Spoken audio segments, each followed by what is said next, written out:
Fake media.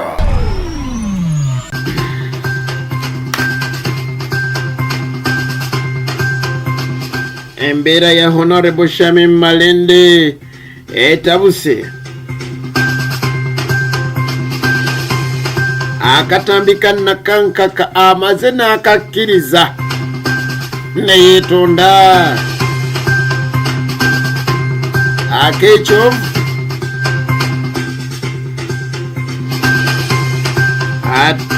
ateye avude watu Ismail Access n'agamba nti Kenzo tayagala kusasula bamubanja abdala babamu wakasimbike wali mu kivulo aba bakola ayagala butabasasula gembazi gago netukulaba ogamba tagewe nali ali mbitoni byekwange benjawulo kasente bichimustambula bunonja manya muzikala haja abdono mnyamishafi kwanga ene fake media etukutosa kamoli amasu wano mu ggwanga Uganda ne bweru wago tubeera ne entertainment, edutainment, politics, sports wamu n'amawulire amala business n'ebirala.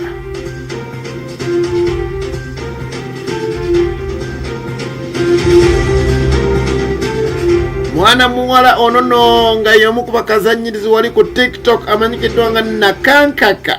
Onono jukira nti no ye mukyala wa Sefuko Dr. Sefuko era nga naye yomu ku ba TikTokers abasinga okubeera nga bawanda ebigambo bwatyo yasobodde okubeera nga ate avaayo mu mbeera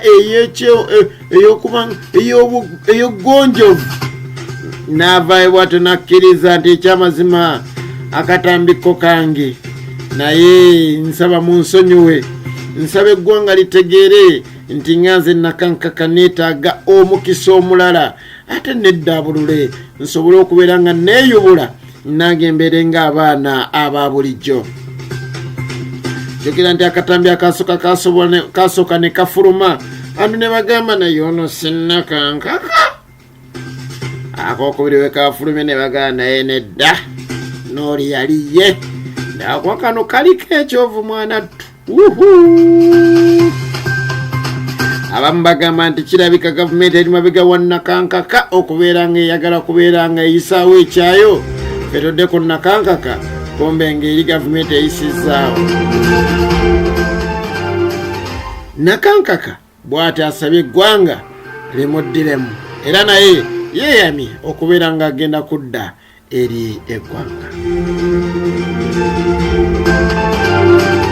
Honorable Shami Malende mabega ko nakubuulira nti ekyamazima embeera ye yeeraliikiriza abasawo naye kati neje buli kati embeera ye kyaganya okuba nga ate etereera bingi ebitandise okubeera nga byogerwa okuva ku mikutu egy'enjawulo besigenda kusooka kuba nga mpisa wano ku mukutu ogwa fake media paka nga maze okuba nga mbikakasa nti bituufu embeera ye si nnungi obulwadde omuluma bukyalimidde okuba nga tebabuzuula abasawo bagezezzaako naye ebintu bikyaganye esuubirira kubeera nga ava mu ggwanga lyattu lino Uganda ate afuna obujjanjabi busingawo. Jjukira nti si ye munannupu yekka ebweru w'eggwanga Uganda bw'anaaba asazeewo okuba nga afuluma olw'obulwadde nga buganye ajja kusangayo mubaka munne era munannupu munne ate mukyala munne omukyala Betty Namboze Bakireke Honorable. Ismail Access avude bwatyo n'abeera ng'agamba naye Kenzo gano amaziga gaakaaba bwe gati ng'ekivulo kye yabadde nakyo kyabadde successful yafunye abantu bayitirivu nnyo ddala nabbanja yamuwadde $5,000,000 Prime Minister Right Honorable n'abantu ne bamuwa omudidi gw'ensimbi yabadde n'abayimbi ab'enjawulo okuva bweru w'eggwanga Uganda mwabadde ne Harmonize ab'e Zambia ab'e America ab'e Jamaica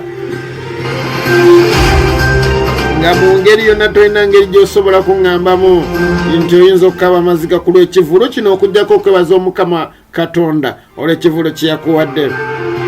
Naye yagambye alabika tayagala asasula ba service providers era bakola emirimu ku lunaku olwo.